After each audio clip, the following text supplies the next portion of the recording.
امام اعظم ابو حنیفہ کو پوچھئے آپ کتنا قرآن پڑھتے ہیں؟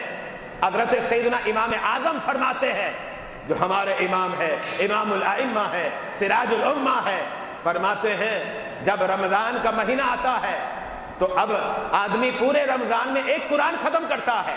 ہمارے یہاں طریقہ کار بھی ہے، کراچی میں ہماری برادری میں ہے، یہ ہمارے گھر کی عورتیں بھی جو ہے رمضان میں ایک قرآن ختم کرتی ہے، باقاعدہ اس کی شرنی بھی تقسیم ہوتی ہے، یہ آپ کے یہاں بھی شاید ہوگا۔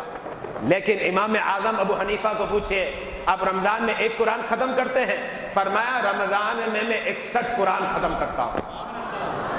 کتنے قرآن؟ 61۔